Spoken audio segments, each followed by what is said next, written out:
It's 5 o'clock. We're calling the Bastrop Economic Development Corporation to order. I'd like to first point out we don't have Sam with us tonight. He is serving till the end of the month, so if we do have some workshop or another meeting, he'll be here for that. We've got a few more days left in the month. We will certainly show appreciation to him at the next meeting and welcome in our new board meeting at that time. So let's start with public comments. Angela, do you have public comments tonight? No, ma'am. Okay, thank you. We do not. 3.1, approval of meeting minutes from the regular BEDC board meeting of August 16th, 2021. Move to approve. Those that approve? Oppose? Passes unanimously. 3.2, acceptance of financial report provided by City of Bastrop's Chief Financial Officer for period ending August 2021.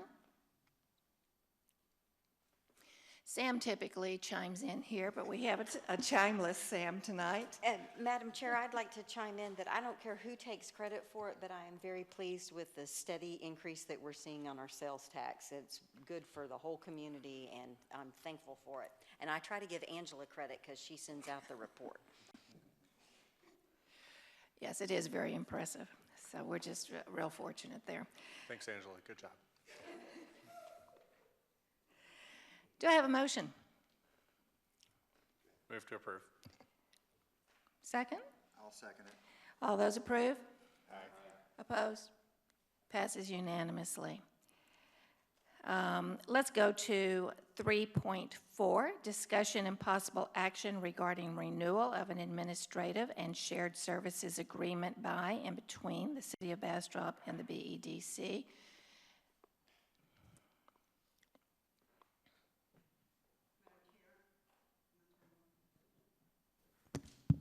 Madam Chair and board members, the agreement you have in front of you is the existing agreement.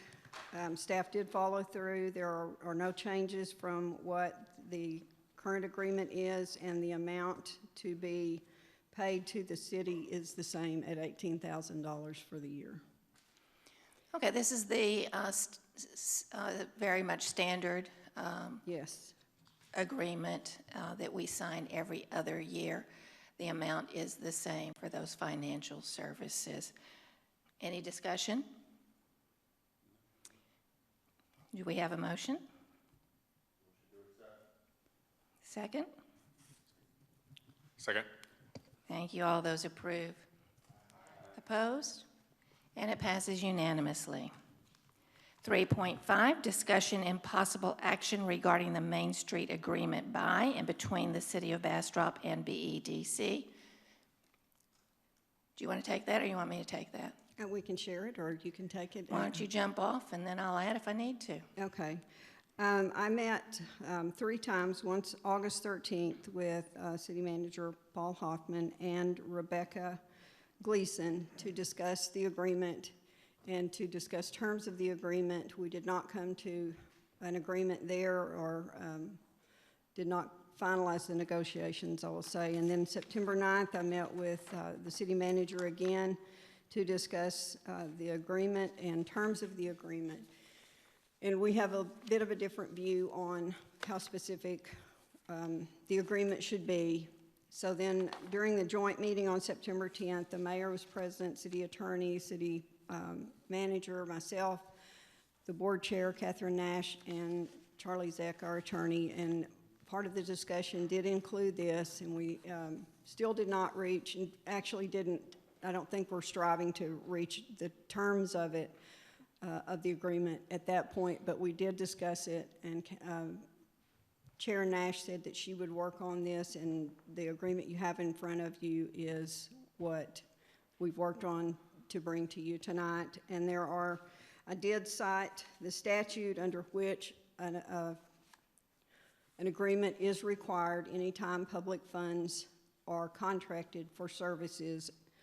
You must have an agreement with specific terms on how the funds are spent and what each party is responsible for. So I then went to the comptroller's office and found the same supporting information, and I provided that for you as well. And then I listed the terms of the agreement, and I think it's very important that I point out that BEDC also has obligations which are listed in the agreement. Do you have questions for me at this point, or do you want me to go through these into each of the terms and responsibility and obligations on either party? Well, I'll just chime in here a little bit so you can understand how the $50,000 was allocated.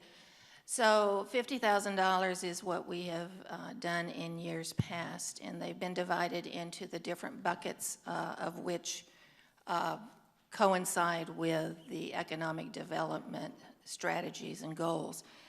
So taking a look at their line item budget, I was able to come up with some of the very similar categories that we have applied these funds to in the past.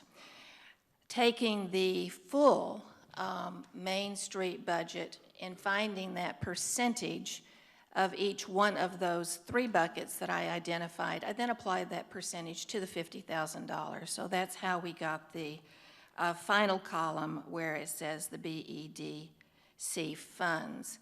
Of course, you have to follow two guidelines in there, that you can't go over your 10% market of the revenue, and then also the administrative cost. Well, we didn't apply any to the administrative cost, and we're certainly well below the 10% on the $39,000 that comes from both the promotional activities and the sponsored events. So those are listed in the chart. I think it's pretty self-explanatory. You might have questions about that. I'm not sure if there needs to be any adjustments. I think it's very suitable for the work that they're doing. I think it would help them a great deal to have these funds to further their work. We did agree on the $50,000. We just felt like we should know how it was going to be used. And that way they can account for it. We've got a different accounting system for it, where we have $12,500 payable, reimbursable quarterly. Sam suggested that, I think, at our workshop, and I went ahead and wrote that in. And then also, we'd love to have the branding that goes with the sponsored events. So I do have a question. The $50,000, is that for the 2-year period, or is that each year for the 2-year agreement? So the commitment's really $100,000, right? Correct. It's a $50,000 per year. Okay. Second question is, there are 3 buckets. In this case, is that the way that Main Street is supposed to spend them, is according to those buckets? And if they don't spend according to the bucket, then the money is reverted back to BEDC? Well, that's the reason why we have the performance agreement. We've identified where we'd like the funds spent, and we expect them to spend them within those buckets. But in the agreement, I don't see any clause or anything that could hold them to that. Because if you reach a point and say $50,000 a year over 2 years, if they turn around and for whatever reason fall it into one bucket and say we spent $100,000 on promotional activities without the right tracking, then that could go against us in terms of our management of our budget. So I don't see anything in the agreement that holds the city responsible, or the Main Street responsible, for actually ensuring that it's spent according to this agreement. I see wishes, I see buckets, but I don't see any commitment by Main Street to be able to do that. May I add something, Madam Chair? Yeah. It has been discussed, and the city manager is very agreeable to having the Main Street manager or a city staff member report quarterly to the board how the funds are being spent. And I think this is more of a legal question for our attorney, but I do believe y'all have the option, if you feel necessary, the board can amend a contract and adjust it as well. But from my point of view, it's too late. If they turn around and spend the money and it's out, then the only thing they can do is accounting hocus pocus to try and clean it up.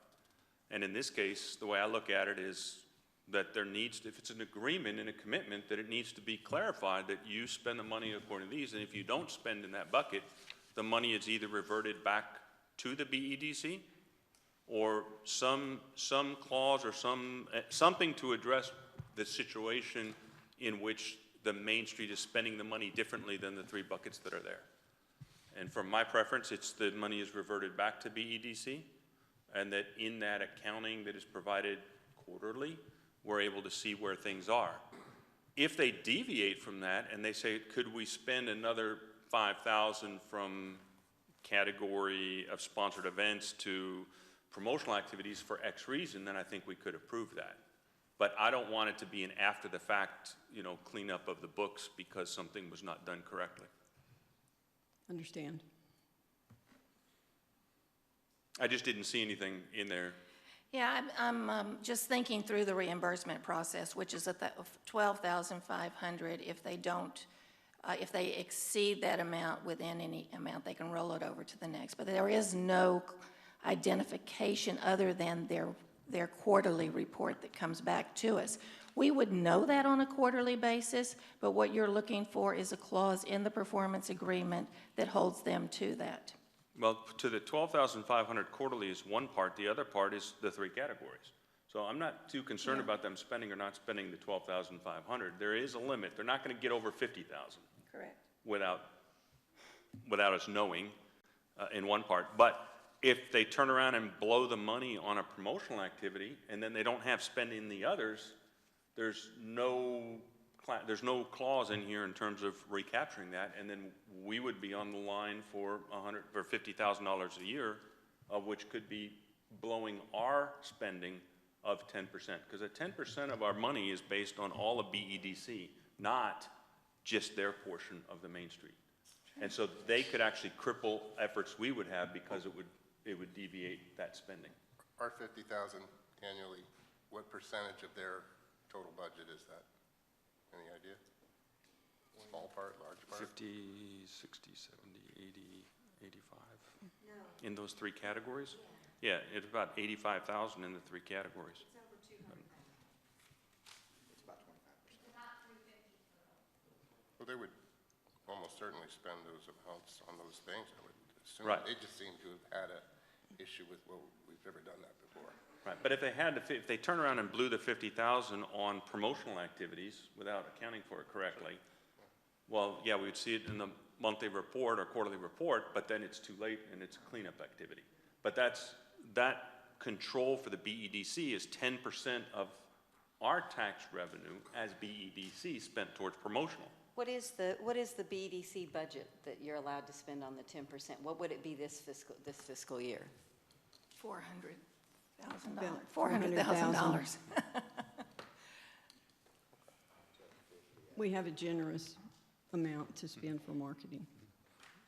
But my point is the agreement, understand. it should be written correctly and it should have the right clauses in it for addressing it.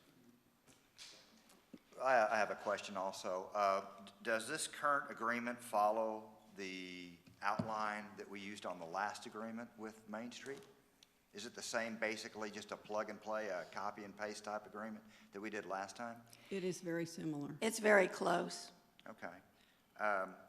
Well, I mean, Charlie, I guess I'm going to point the question to you. Is it something that we can go ahead and go back and just kind of amend this agreement before we agree to it so that we do have more,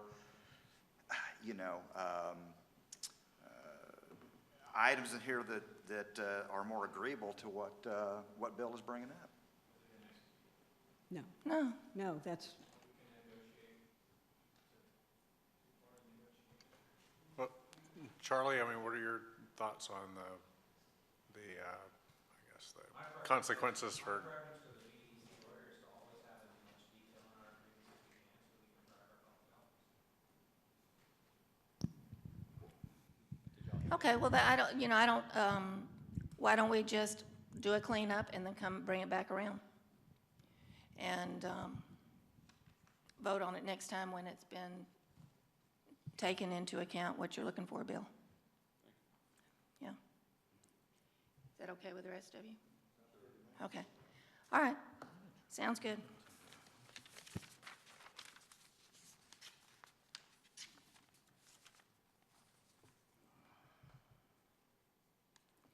3.6, discussion and possible action on the first amended development agreement between the City of Bastrop, Texas, and the Bastrop Economic Development Corporation, originally executed in 2013.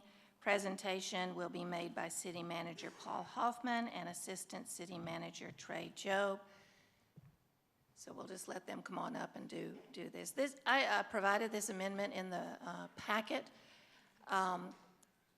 These are old documents, 2013, that was followed up with an amendment. This is really getting back to the discussion that we had at our joint session about the industrial park and sidewalks, but we're looking to get more information from Mr. Hoffman in regards to the implications of keeping this agreement, which I understand is a valid contract, or changing the performance agreement. We're not quite sure what the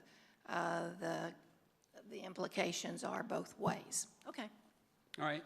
Thank you, Chair Nash and Board.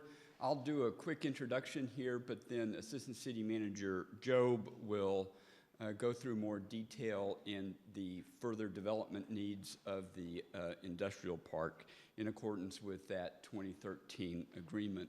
We spent quite a bit of time at the joint meeting on July the 12th between the council and the board talking about this agreement. Heard from council members, heard from board members, and it's not clear that from those discussions that there is a need to amend the agreement rather than just implement the remaining phases of the development of the industrial park. That agreement as it exists right now says that the development will be done in compliance with city's development codes, and if that's still the understanding, then there's no need to do any amendments there. The agreement does speak to not requiring sidewalks for the balance of the development, and if that's the consensus direction to not require sidewalks, then there's no need to amend the agreement from that regard either. The agreement did require a TIA for the, did not require a TIA for phase 1, but now that phase 1 is past us and we're talking about phases 2 through 6, the agreement actually specifically says that a TIA is required for subsequent phases. As it regards all of that, the B3 code, the way we've been interpreting that and what it says is that if a development complies with the roadway grid requirements that are specified in the codes, then a TIA isn't required. So unless we're missing something, the agreement as it is continues to seem to work for the subsequent developments of the industrial park. But at this point, I'm going to ask Trey to come up and walk you through what those development steps would look like. Can I just ask one question? The industrial park is all zoned EC, all of it? I don't know that that's correct, but I'll ask Trey to come up and specify. Okay. And then just kind of when you're talking about the EC, I'm assuming that was done when the B3 codes were put into effect 1 year ago or something? Yes, ma'am. Again, thanks for having me. I'll just touch on a couple of things, kind of some history and background just to get to where we're at first. In 2013, the City of Bastrop and the EDC entered into a development agreement to deviate from, at that time, the current adopted development process. And the goal of that was to start the building, actual building Jamco itself, prior to the streets, the drainage, the water and sewer work being performed. So what you do in the regular process is you have your infrastructure in place, then you start the site development. The goal of this was to get both of those done at the same time. So it talks about that in the purpose of that section. Then phase 1 was defined in there. It was specific to the improvements of phase 1 and the timelines and how long we're going to take. I'm sure it was part of the performance agreement with Jamco. And then it talks about the future requirements for further development of phase 1 lots. So if you look at the exhibit on there, it has, I think, lots 1.3 and 1.4, which is the AEI lot, if you're familiar with that, out in the business park. There was some development on the phase 1 side where they did some additional subdivision. That's what triggered the technology drive improvements that are required per this agreement. So I'm sure that's why you started the design of it previously. And then again, like Mr. Hoffman touched on, the TIA is required for future and the phase walk and the sidewalks are exempt for phases 2 through 6. The phase where we're at today is the phase 1 improvements are complete. Jamco's been constructed, further subdivision of that phase 1 that we're talking about, that where AEI Technologies is located, that was subdivided farther, that actually triggers the construction of Technology Drive, so we can get that submitted and moving whenever you're ready. And then the sale of the 26 acres in phase 2 is actually, talks about this in the agreement, and that starts the triggering of developing a plan. So what we need, I guess, overall is just a plan for phases 2 through 6, and you guys can decide what that looks like. But in the agreement, it does talk about phases 2 through 6 in this area, and I just outlined it. Kind of some of the improvements that would start. Looks like some connectivity. Doesn't mean it has to be laid out exactly like this, but it shows a future roadway. And in the exhibit, it talks a little bit about like I said, what was done. Water and sewer lines were built. Technology was built here. If anything, any further subdivision of these 2 lots happened, that triggered Technology Drive, the extension above to the north of this exhibit, and so on and so forth. So really all we're waiting on is a plan, and we just want to help you in any way we can.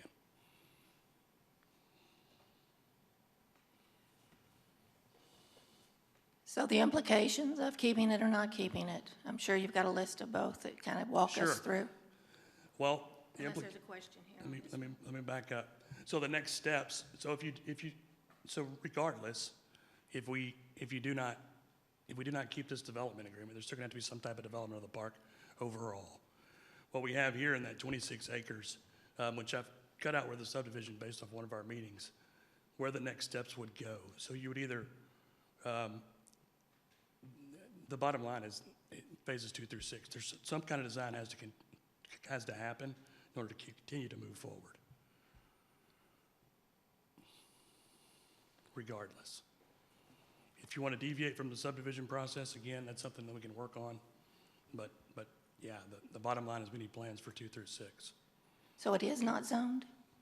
Yes, it's part of the park is zoned. This particular piece here is zoned P2. So you have a reserve. P2? Yeah, you have a reserve track that was left over to be platted at a different time, and it's owned by so that in the teal color there is actually zoned P2, which is a rural type of zoning.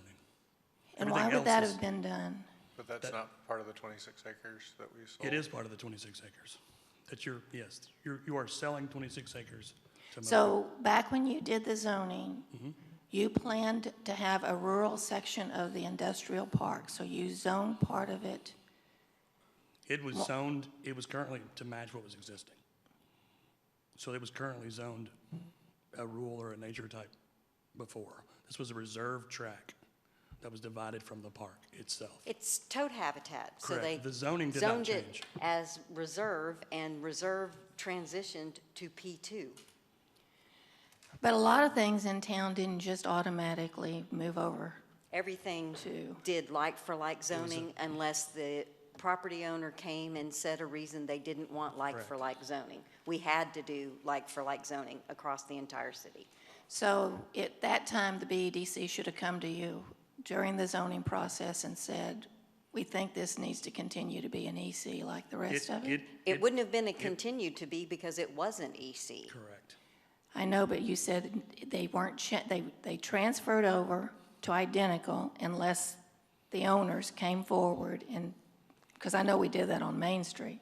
Yeah, and let me be clear, the owner could request, and then council voted on whether, and some people got approved and some people did not get approved, depending on their justification for needing a different zoning. So what are the implications for having a P2 in the industrial park? The main difference is the additional step of zoning, right? The zoning process, which is an additional 90 days. Everything else, as you see in the next steps, is your standard development process.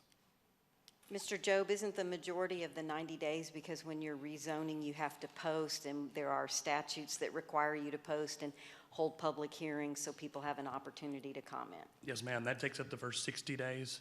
Then it really just depends on where the meeting falls. So 90 is the number that we give it. So, and that basically is a public hearing at P&Z, a public hearing at council, and then a final reading of the ordinance at council. So 3 meetings total.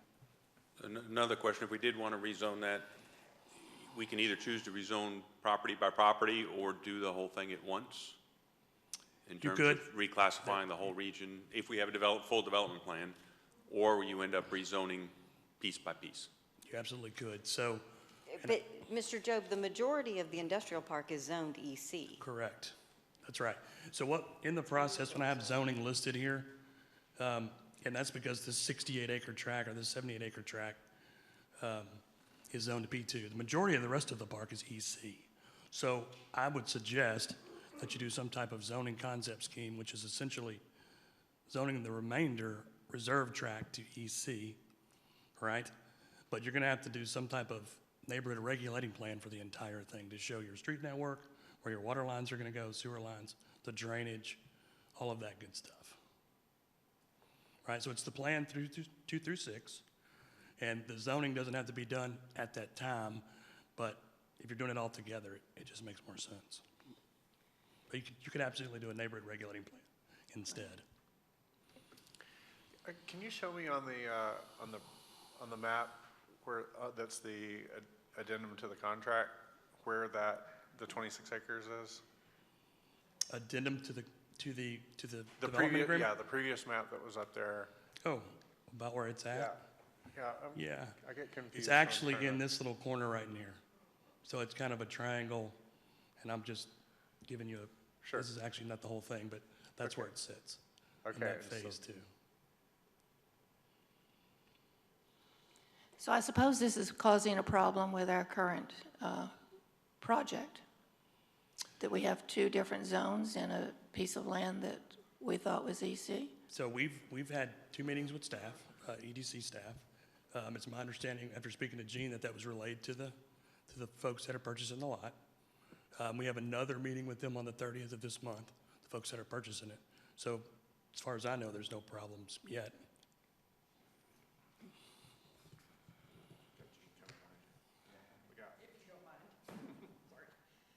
So yes, I have had conversations with the company, with their broker, and explained that basically everything Trey just said, that the zoning process would take about 90 days, and that during that time they could do their due diligence with the Houston Toad portion of that, and we could also start the development process all at the same time. And so they're under the understanding that we can move everything forward while we're changing the zoning. So it should not delay anything, because it's going to take them some time to put all of those plans and that sort of thing together. As of last week, when I spoke to the broker, my understanding is that they hadn't even selected a final engineering firm or a construction firm. So we're literally kind of very starting point of that development process.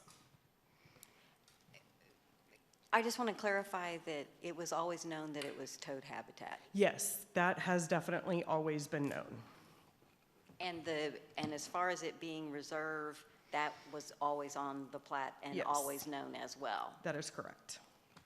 Yeah, I think the question goes back to, you just zone that 26 acre, that proceed for that to happen.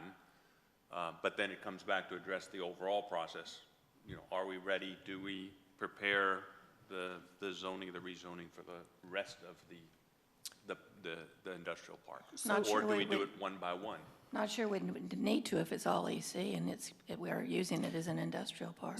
So I think what he's trying to cover is the remainder part of the reserve area, making sure that that is no longer moving it all over to EC. And so with that question, what I have talked to the surveyor about, since she's kind of literally cutting a middle wedge out of all of that property, is to go ahead and subdivide out the further northeastern corner, as well as the remainder of the already kind of that big blue line that goes there, the remainder of the property into another lot.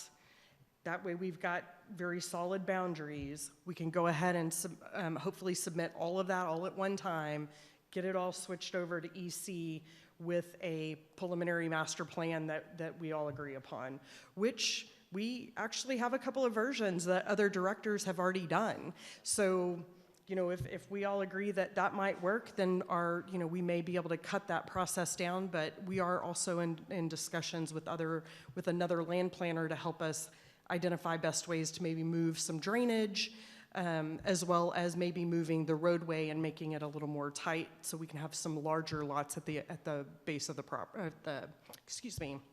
at the southern part of the park.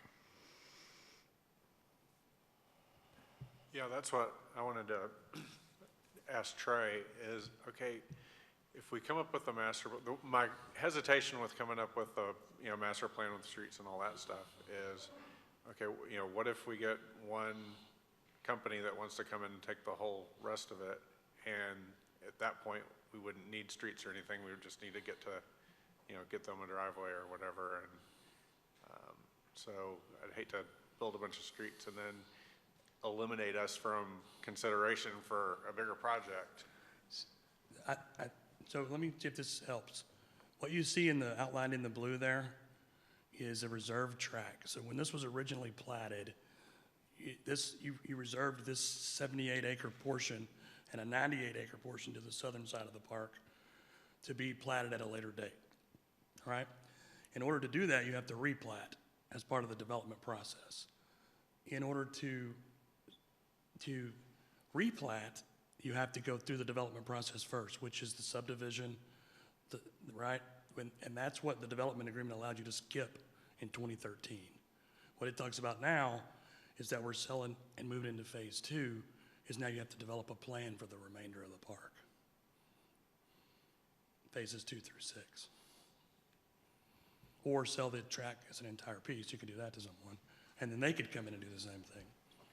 Let me just add on a little bit to what you just said. I don't think what you're asking us to do is to develop with all the streets and everything like we're going to build all the streets right now. We're just trying to come up with a plan, and a plan can change, right? Correct. And since we don't know which customers may come in and how many acres or whatever, Sure. It's not that it has to be in concrete, we're going to put this road here and that line there. It's more to come up with an overall strategy of what we want to do. Is that correct? Is that Yeah, the and right understanding? That's that high-level neighborhood regulating plan, or in this case, a zoning concept scheme, because if you want to change the entire zoning of that 68, and that is that concept plan, if you will. It's kind of the same thing.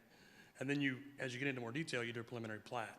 That's where you decide if you want to leave one tract really large, or you can split it up into several more, right? And you can. It seems to me there's a bigger strategy discussion to have, because this document was signed in 2013. They were fast-tracking it so they could start Jamco at the same time that they were building the road, and the intention then was, and then we'll sell off the other pieces of property and we'll add on. What we've been hearing lately is people are looking for shovel-ready. Shovel-ready means the road's there, the utilities are there, so you can't have it both ways. So the board has to decide whether you want to piecemeal it, and the steps that he has, each piece of property you sell is going to have to go through those steps, or if the board wants to do a layout of the streets and have shovel-ready lots, and then it's a matter of, are you selling somebody one lot or two lots, or are you doing a minor replat because you've split a lot in half because somebody's looking for 14? But it's two different approaches. This board has to decide whether they want the industrial part to be shovel-ready, which is the commitment that the previous EDC board made in 2013, or if this board would like to go back to council and say, well, we piecemealed it through phase 1. We promised we'd do a plan for phases 2 through 6, but it's 2021 and we want to do something different.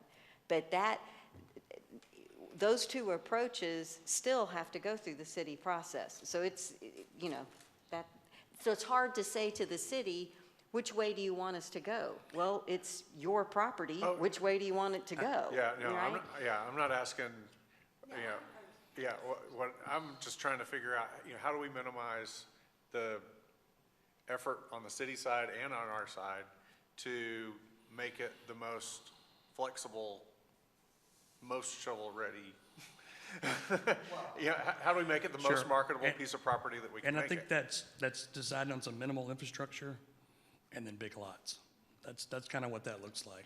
And Mr. then Joe? replat them as you go, yes. Can you clarify for us if they decide to not renew or not renegotiate the agreement, the current agreement? How do the B3 codes apply in the park? Does the grid apply there as it does throughout the community? So it's based on your zoning, and the answer, the easy answer is yes. But it's based on your zoning. So P2 has a different gridded system than EC, for example, right? It has different development standards based on your zoning. So that is why I think it makes sense to do the zoning concept scheme and decide your fate, if you will, and then you can minimize and decide. We've had a conversation about this road not swooping through this lot several times. Makes sense, right? But what I think it's really trying to show here is connectivity, right? There's a couple of lots that's owned over here actually by the EDC, because at some point they plan on an additional way out, I would imagine. And what you would have in the EC zoning is a block perimeter of 2,880 feet. So that's a much smaller gridded system than you see here, right? So it could either be much denser, and each development would have to go through that as they go. And Mr. Job, isn't it true, for example, Viridian, which is public information, the gridded system is an idea of why the TIA is not required is because traffic can get around. And in Viridian, they don't have the absolute grid because they had trees and there's things can be negotiated. So I don't want people to think it has to look like a checkerboard. That's not the expectation. That's absolutely right. And you've got some terrain out there that you're going to have to deal with as well. Absolutely. You're absolutely right. And all that is what you decide during that neighborhood regulating plan and the zoning concept scheme. They share the same information as far as block structures, streets that you pick.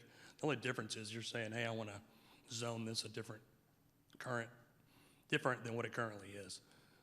But they do share the exact same information as far as subdivision requirements. And the point of the EC of the Employment Center was knowing that it wasn't going to be likely to not be a strip mall or apartments, and so if it's a large employer, it's going to be a single parking lot. Make sure that they have two ways out. You know, they're trying to be practical. And it left gaps in the build to line, for example. In all the other zoning categories, a build to line can be 2 to 60 feet. There's a blank in the EC zoning, so you pick that as you go. So as you're zoning your property, you say, I want it to be 85 feet, so that it fits your site specific, or it fits the park, and it gives you a little more flexibility. So, Mr. Plunkett, that was the effort to make it flexible and yet shovel-ready at the same time. Yeah. Right, and that's where I'm trying to get to is, so I guess we need a recommendation from staff as far as at what point we need to make it as shovel-ready as possible and as flexible as possible. Because obviously, yeah, I have a concern about that road sweeping through there because you're really chopping up the property when you do that, and especially the other two. So can we bring it along the power line easement, for example? Because they can't, you know, a potential client couldn't build there anyway. So can we get more land by changing the roads around a little bit, that sort of thing? We're happy to help with thinking this through, any process we need to do. But yeah, there needs to be a plan for 2 through 6. I mean, that's the bottom line. I think there's a And combination. for my of one- clarification, are sidewalks going to be required? Will there be recreation space in all of that included if you go to the B3? Just for my clarification. Not if it's zoned EC. So there are what I think Ms. Young is referring to, there's civic space requirements in all zoning categories. What you get to do is pick what that looks like, right? So it could be a bus stop if you want, it could be an open space, it could be, but there's not recreational activities. A park is not allowed in EC. And yeah, you could use things like the pipeline access as an open nature path or Sure. something like that. That's Absolutely. already there. It's already Absolutely. quote dead land. Right. But if you dress it up and put some lipstick on it, it could be, you know, open space. That's right, and you you make all these choices as you go, and then it comes to city council and it's approved, and once it's approved, you've got your entitlement, so to speak, and that doesn't change. And kind of going back on Kevin's comment and the part about the, what the staff does is, I think we also need to give some guidance as to what we want. I mean, if we want to address this as a marketing of one big plot of land to sell it to some, big tuna that comes in, then we design for big tuna and we market for big tuna, but we don't appear to be in the big tuna business. And we're in a lot of other landowners out there that are big tunas. I think we have more value in having shovel-ready prepared lots to help a progress of, let's say, smaller to mid-sized companies that, yes, they could grow, they could maybe expand a little bit more on that site, but if they grow exponentially, then this is just an interim place for them, and they would buy a big lot somewhere else. I think the more we focus, or at least give guidance to, how we want that to be developed, I think would help the staff get to the drawing or the layout that would be best for us. It seems like one of the main draws of the industrial park is the great location that we have, and the location, they need access to 71, whether they're trying to get to the airport or they're just trying to get to 71. And to Mr. Gossett's point, the best way to have that access is to be looking at property that has a street that they know they can drive on and get to 71.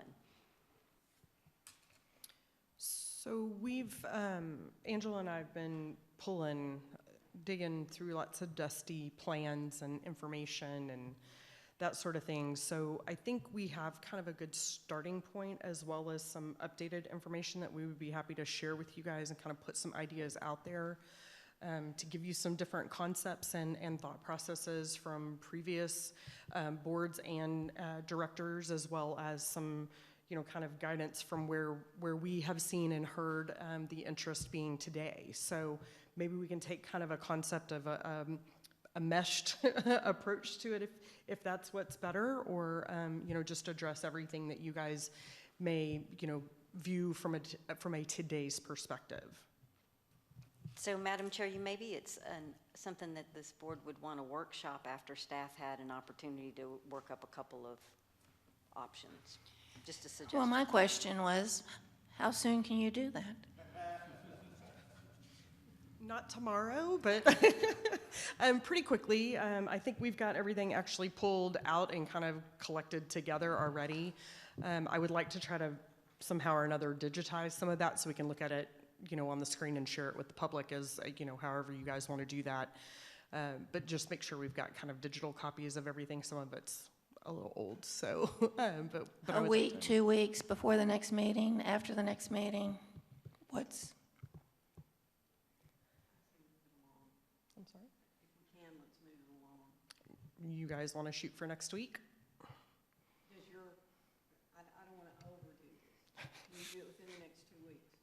24/7, we got it. Well, and also if there's not if we're not holding up swipe, then I don't think there's any, this is not a fire. It's been 8 years. Doesn't need to be a fire drill unless Trey or swipe needs us to hurry up. Correct, and please keep in mind that the survey itself is already physically done. She was waiting on guidance from staff and from us as to how to put it on paper for us to make it continue to move forward. So I think we are in a position where we can continue to move that forward as discussed. So, but it has to be rezoned for swipe. Correct. Yeah. So two things that I think are important. One, we have a large format scanner. If you want to bring it over, we can help you digitize everything pretty quick. Two, also in this development agreement, if you as the EDC or as the developer, the fees are not there. They will be for swipe. So if they take this through, each step of the way, there'll be a fee associated with it. If you're developing the park as a whole as a developer, because you're the EDC, those fees are waived in this agreement. So it may be better for your partner that you're selling the land to do it as the EDC and just have them participate and be a part of it. Is that a written rule somewhere It's that in we the didn't know development about? agreement. It's in the development agreement, yeah, I saw that. Okay, So that'd be my recommendation. yeah. So I don't know if that makes you hurry or not, but that's what I would do. I don't have a calendar in front of me. Let's see here. Should we check with the folks at Swipe to see if they've mapped it out to the point where they're ready to submit? I doubt they have, right? So in my next item, I'm going to talk about this, but we're actually going to meet with them again on September the 30th. So, and I don't believe they have anything to submit as of yet. Okay, so, because the sale hasn't gone through yet, right? So, okay, so up until we close, we can put whatever we can in motion for them if, right? Sure, and it's just a matter of, it's still the same time frame, the 90 days, whether Sure. they're doing it or the board. Madam Chair, it's Article 6, Section 4.01. Okay. So, looking at the calendar, and the first week of October, Board, what are your commitments and availabilities? I'm out next week, and I'll be out until the 8th of October. Okay, good to know. Second week of October, 11th through the 15th, I'll be at the TEDC conference, 13th through 15. What about, and then our next meeting is the 18th. Maybe we do a workshop before our next meeting. We tack on an hour earlier or something. That's pushing it out, but, you know, we're all coming back on the 18th of October. I would be concerned if we think a workshop or redesign all our land is going to be an hour before a meeting. That's, I mean, whenever you develop land by committee, it's going to be a long process because, you know, when you got 6 people, you have 8 different thoughts at any one time because a few can be schizophrenic at times. So, and painful, yes. So, you know, again, I would recommend at least a half day, probably sitting at the BDC board table with the paper spread out and Yeah. some notes and stuff that we're able to, you know, truly do a working session, and a lot is to focus on what we want to get out of it. So, you know, just the sooner the better. Not having to rush. It's been 8 years, but, you know, another 2 or 3 months sure isn't getting us any further. So maybe we can do it just before the meeting of the 18th? Or that was our scheduled meeting, the 18th? Well, we could start at 2 o'clock, On, the 18th. Gives us 3 hours. I'll give you about 2.5 or so and then pack up and get over here, unless you're going to do it here. But We would just need to reserve, make sure the space is available for us. whatever we We can come do it up in with, the I don't think office. it's going to be actionable ready for that meeting. So if we're going to start a meeting at 2 o'clock and expect to have a finished product to go to a board, that's not going to happen. So what does So- the 11th or 12th look like for people? I have a council meeting on the 12th. It's Indigenous Peoples' Day. On the What- 11th. What did you say it was? Columbus Columbus Day? Are we? That's what I don't know if we got that anymore. I don't know. Yeah, well, I'm sorry, I'm old school. Yes. I know what my history is, it's called Columbus. It's on my calendar. I got both on mine. I'm good with the 11th. I think I'm good. Yeah, that looks pretty good. Okay, why don't we tackle it? Why don't we start at, 9 a.m. and then you got all the way until midnight. I would start earlier in the day, get it. we're fresher early in the morning. Okay, let's do 9 o'clock on Monday morning, October the 11th, Is that here or at the EDC office? EDC office. Let's spread these things out. And it'll have to be a public meeting, so Okay, you can post it. 9 o'clock, October. Good. I mean, because we did, in our workshop, that was one of our, make it shovel-ready, so we need to start talking about it sooner than later. are we required to record our meetings? We stream. You are required to video them, yes. And the facilities are all here, and it's a bigger space. It's very difficult to video in the EDC office. Check and see if it's available.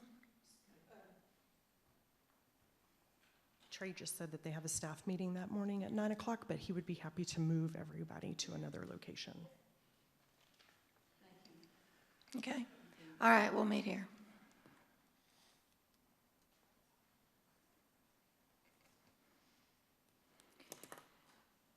Okay. What else do you need to tell us about that, Trey? Give it to us now. I think that was the big stuff. Again, we're happy to help any way we can. I think that's it. Just, we just need a plan for 2 through 6. Sounds like you're working on it. Okay. And then from that, we'll determine if we need a new performance agreement. Correct. Yeah. Right, and I think it's really updating the exhibit with whatever the new Yeah. 2 through 6 it looks like. Okay, I think you're up again, aren't you? Let's see. Yes, ma'am. Let's see, let's go on to.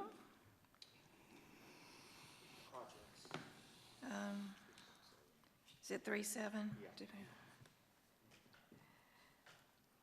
3.7, update of BDC projects under review by the City of Bastrop Planning and Development Department. Presentation made by City Manager Paul Hoffman and Assistant Manager Trey Joe.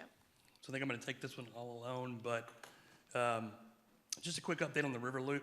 This is a little bit different than what's in your packet, just because we had a conversation with TxDOT today. But essentially, it's been awarded. There's been a pre-bid. We've had a pre-construction meeting. They were actually supposed to start today, and TxDOT called and said, hey, can you give us 2 more weeks? We're waiting on a concurrence letter that needs to be signed by the TxDOT office. So the new construction start date is 10/4/21. So that's the only thing that's different from your slide. And they're actually, I've asked them to start in this area here, so that we don't disrupt downtown for as long as we can. 402 technology, that's about 30% complete. They're actually, I think what's up next is installing some installation, and they're still working on their firewall. There'll be an inspection that comes up next for that, but it's moving along nicely. 292 Industrial Boulevard for Project Gummy Bear. The folks from the cabinet shop have actually moved some stuff in there. They were behind on a couple of things that needed. They worked with the building official to get moved in. And that's, when I say 95%, we're just waiting on the remainder items to finish up a few items in there, and then pre-construction. They were having trouble getting some materials. So they'll go in there and get that done, and they'll be ready to go. 910 Water Street, again, the building's just been cleaned out. And as of last week, there were no plans submitted. I know that the Foundry's all in Disneyland this week, or Disney World this week, so we may not see nothing for another week or 2. They have asbestos remediation and all that, right? I'm sure they will. Yeah, I'm sure that they'll. Well, do they had the asbestos. dumpster there the past 2 weeks, so, and it's gone now, so I'm assuming they're done. Well, that was just for some cleanup. I don't believe they've actually done any asbestos work as of yet. Oh, They still need well, to. Hey, you have to have a covered, you have to have a covered dumpster and Yeah. seals. That's what it was. That was the lead paint and all that stuff. That's what they Right, were well, getting off. from what I understand, it was just to get stuff, just to get it cleaned up, and now they'll submit an asbestos report and do some demo.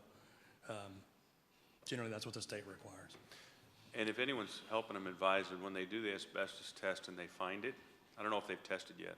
I haven't seen a report.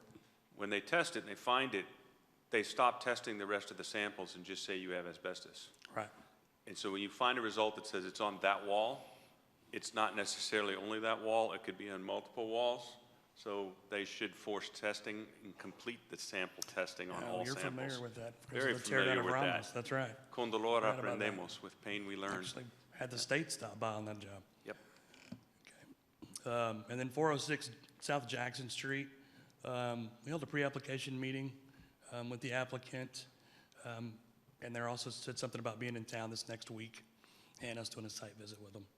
And so that seems to be going pretty well. It's a great meeting. Everybody's excited. And then again, I just talk about the 78.13 acres, which we've discussed a lot tonight. And it basically gives you the same steps. At that meeting we held with the EDC and staff, Carrie Croft from the Bastrop County was there, who actually handles the toad habitat. She seems to think that we can move that through fairly quickly. So again, there's no real concerns. And again, an update from your side, we scheduled a meeting for September 30th with MoCA, and then we'll talk about those next steps.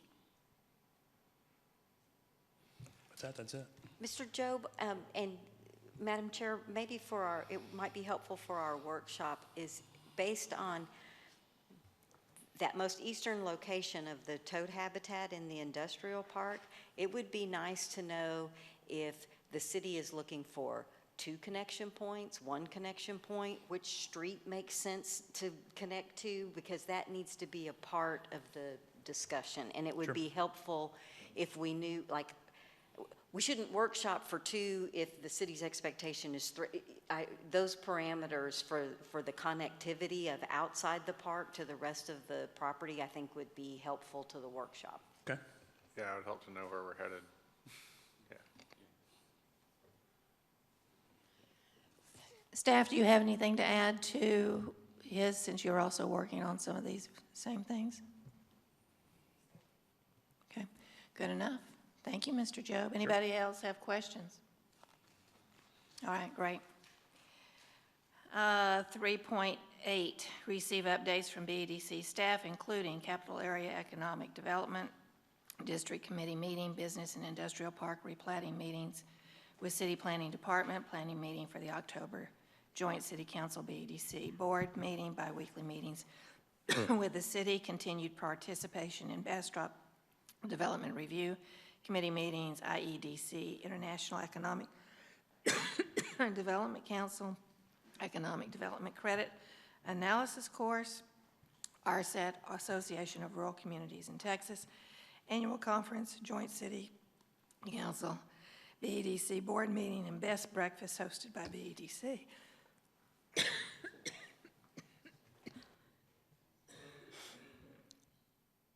I think it's pretty, okay.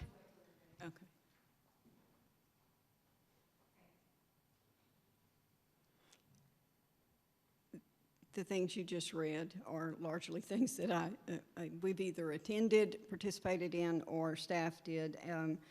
The Capital Area Economic Development District Committee had their first meeting virtually since I've been appointed. I attended that.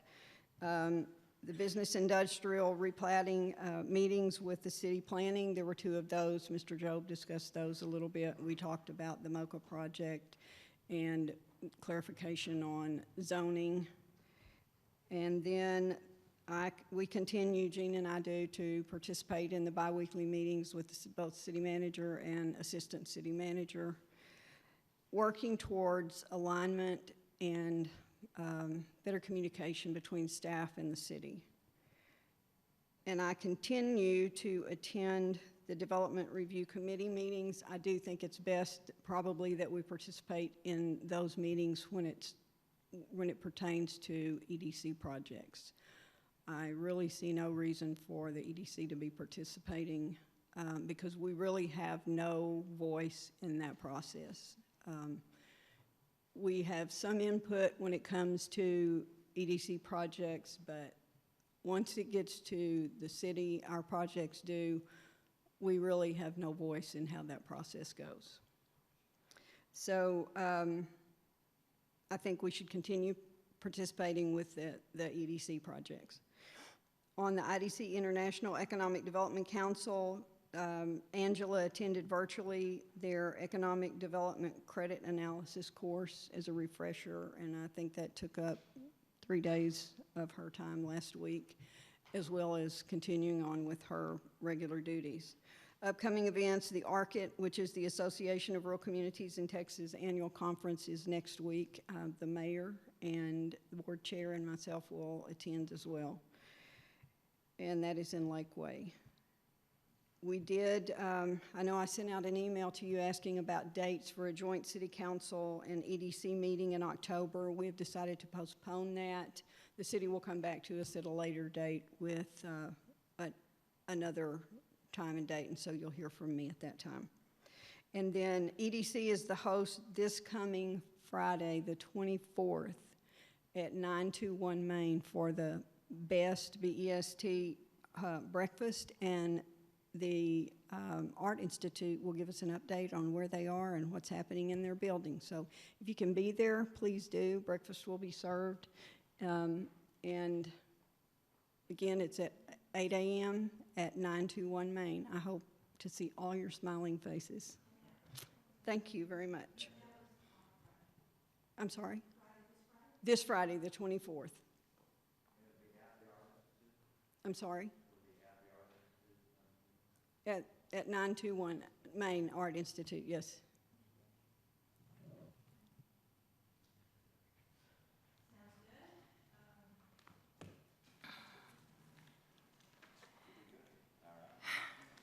Executive session, the Bastrop EDC Board of Directors will meet in closed executive session pursuant to the Texas Government Code, Chapter 551, to discuss the following: 1, Sections 551.072 and 551.87, deliberation regarding the commercial or financial information as well as the purchase, exchange, lease, or value of real property received on projects South 40 and Fiesta. 2, Section 551.074, personnel matters, discussion on chief executive officer. And then also we will be including in the executive session the item of 3.3, discussion and possible action regarding the sale of the building located at 921 Main Street and leased by the Art Institute. The time is 6 o'clock.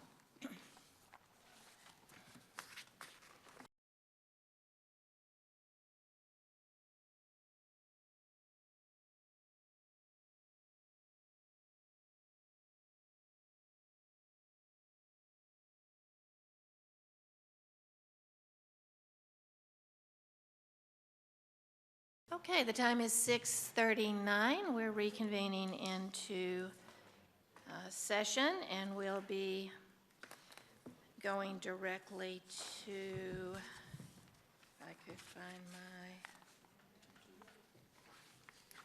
I lost 3.3. my agenda. 3.3. I've lost my agenda. Here we go.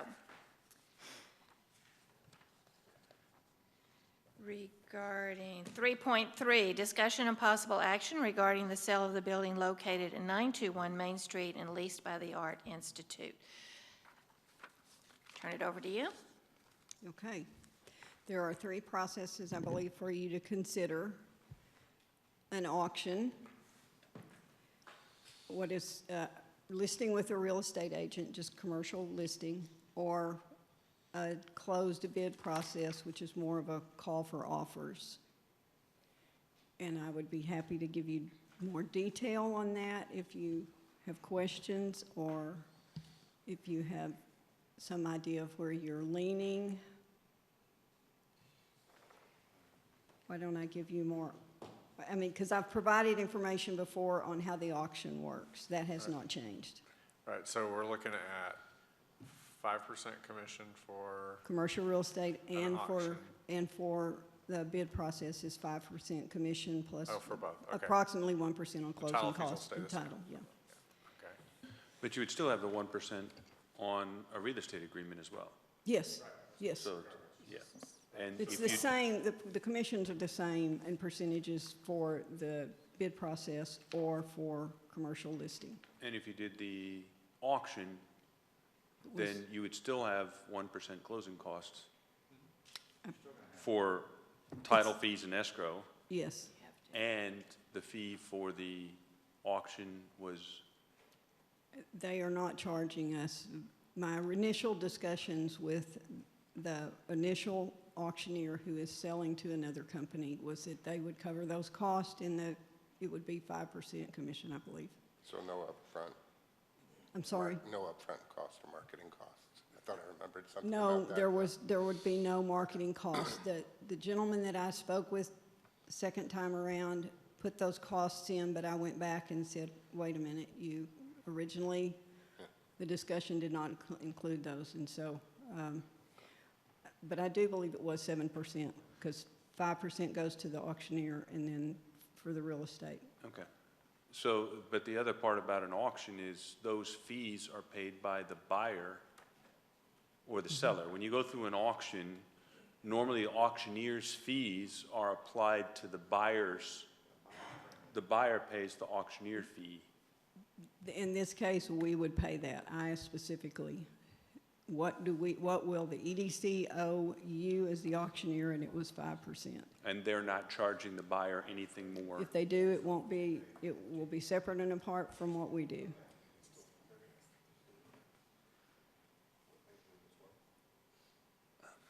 Mayor, do you have questions?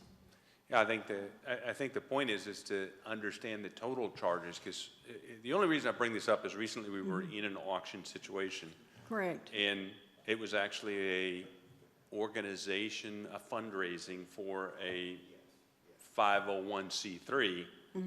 And the irony of that was at the end, the auctioneer put on a service fee on top of what was being paid in that charity auction, which was somewhat of a surprise at that point. No, Not unacceptable. no, but- I don't want any surprises Right, here. but that's the part we need to understand, because if we're gonna pay the auctioneer a percentage, and is the auctioneer gonna also apply a percentage on the buyer, that has an impact on the auction itself, on the deal. Not that I'm aware of. Okay.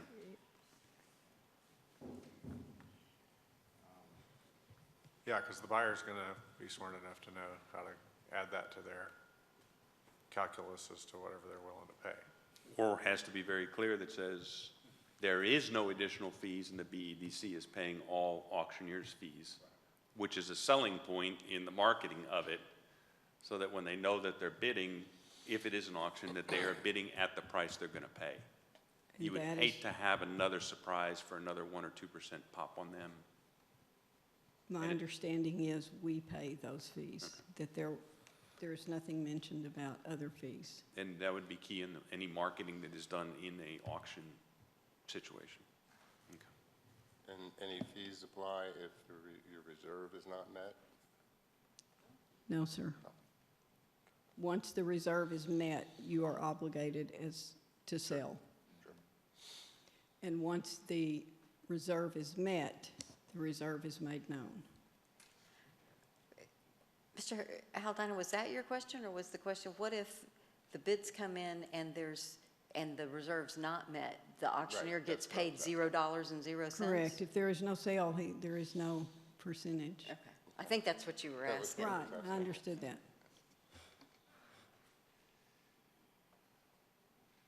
Well, if the commissions are the same,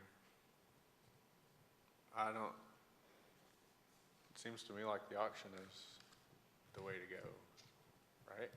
I mean, we can get the most, more likely to get the most for the property, right? From what I understand, the bid process is very similar. There's just you're not obligated to pay a reserve.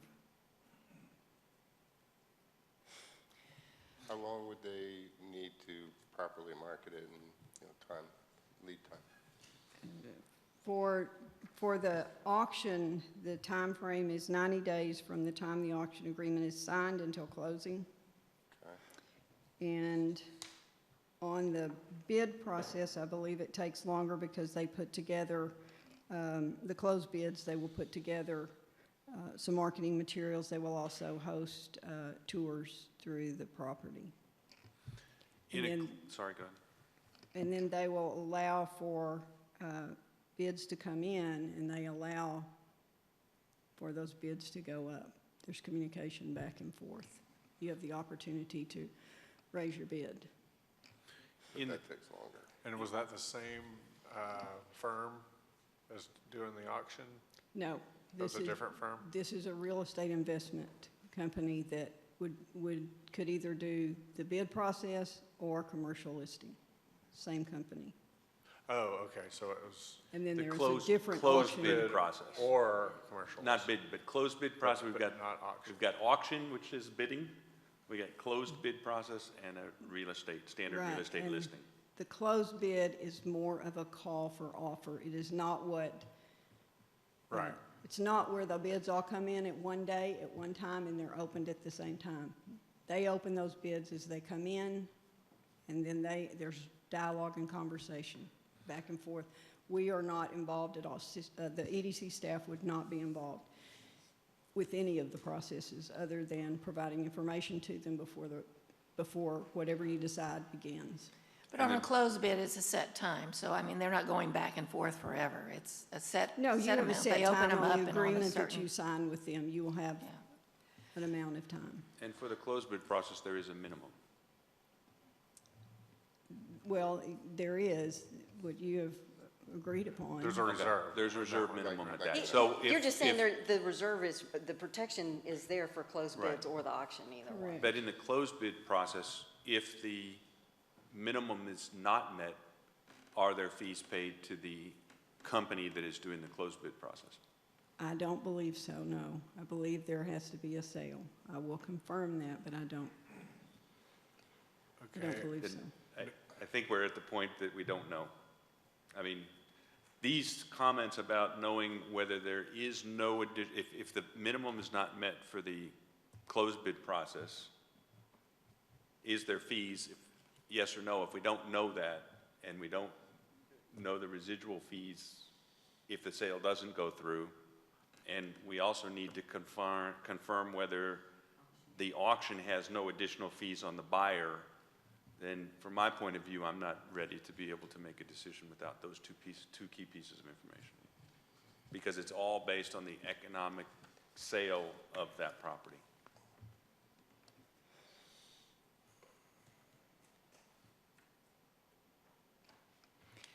Well, we have also had a conversation that, for some people think auctions are wonderful. Some people, just the very word of an auction can mean different things to different people. I don't have strong opinions about it because I don't buy and sell commercial real estate. But I agree with Mr. Gossett that it's really important to have all of the data to make a good decision. But the closed bid, if indeed you are protected with the reserve, and from reading the information that was provided, it seems to be very much marketed towards people who are interested in buying commercial buildings. And the idea that it's not just one day, one time who happens to be available for that, that seems to be a little bit of an advantage, that you would have a period of time to read the marketing information and a period of time to respond to that. And I can answer your question, I think. You sign with the bid process, you do enter into a representation agreement that is 180 days. So like a real estate listing. It's very similar to a real estate agreement. I think I like the auction idea better from the standpoint of it could be done, sounds like in 90 days. And if it didn't turn out to our satisfaction, meaning a reserve met, then you go commercially listed. Because that's an obligation of, what are they typically, 6, 9 months, if not longer? It's a minimum of 6 months. Minimum 6 months, yeah. So you wouldn't want to do that first, maybe. And one other consideration, like as far as the impact that it has on our tenant, I think we should understand what the viewing or the inspection process is going to be like in each of the different scenarios. Do we know, like for the auction? The I would auction will imagine be a live and simulcast auction if you go with the company. Right, understood, but are they going to be able to go ahead of time to actually visit the property, look at it like they would with with a regular listing, or with, I'm sure there would be some provision for that as well with the. Yeah, there's going to be a preview period, no matter if you do Yes. an auction or if you do a standard commercial thing. I mean, we would or- want that because it would only increase the Right. value of the property. But I would also like to minimize the impact for AI. Sure. Correct, but there will be some viewing of the property, and that will be coordinated through the auction company, not through our offices. I understand, but do we know if that's it's a one-day thing? You come on Saturday if you don't. want to see it? I don't. Or, because I would hate for them to have to, if anybody that sold a house, you know what a pain it is to keep everything nice and clean, and you've got people coming in and, all hours of the day and night, so. Well, and they have classes as well, so. That is one thing, an auction, usually you have a preview period that's a set time, where versus standard commercial, it's going to be whenever the client comes in and wants to take a look at it. So there's pros and cons on both sides. Well, they established that. Both of these processes would be able to establish the viewing period will be Saturday, date X, from 2 o'clock till 4 o'clock, the equivalent of an open house for a standard commercial real estate. I think you would establish a couple days that are in agreement with the tenants that says, yeah, here are good times to be able to go through that, and that would be established with either the auction or the closed bid or even a commercial. Right, so I think really what we need to know, just going on what you said, is we need to know what the actual fees are for an auction or a bid. We need to know what those fees are. We already know what commercial fees are, so there's no, I mean, that's not a secret, but we do need to get other information to see which one is the better, most economical, quickest way to do it. Or should we just do this like we do all of our contracts? We're gonna have to approve the contract anyway for the listing agreement, whether it's an auction or a commercial listing or whatever. Should you just get both groups to I think it sounds like we're kind of both all on board with either the auction or the closed bid. Is that right? What if I provide that at your so- workshop? Right, so if we Would that had be both added onto contracts your to agenda look for your at, and then workshop? we have all the verbs, all the verbiage, and it's all there, and we could just pick one. Instead of approving or not approving a contract, we could just pick A or B. So the auction, total days is what? I believe 90 days from the time that you sign your, Okay, so 90 days compared to 180 days. No, So- the 180 days is a real estate listing. that's a real, no, And that is that's also the for your closed bid. closed bid. That's not what this says that you passed out. It says 10 days, 30 days, and 60 days. Closing should occur within 60 days of the going under contract. Okay, you still will sign a representation agreement with them. So if it's 60 days, then it's 60 days. That would make sense. That way, in case it doesn't meet the reserve in the first 3 months or whatever, they could continue to try again, I guess. I'm just saying, Chairman Nash said 180 days, and that's not what this says. So I just want to make sure we're comparing apples to apples. To Mr. Plunkett, to your point, if we come back and we are looking at a contract for an auction and looking at a contract for a closed bid, whatever we do tonight, we're going to have to approve a contract anyway. We can have both of them in front of us and know exactly what the deal is. And they will be in your packet for your workshop. Okay. Okay, sounds good to me. Chairwoman Nash, I think you meant to, on 4.2, say that we didn't have any action as a result of executive session, because that one's still hanging out on your agenda. No, we don't have any action from our executive session. Okay, I am happy to entertain a motion to adjourn. So moved. Second? All those approve? Opposed? Done. It is 6:55.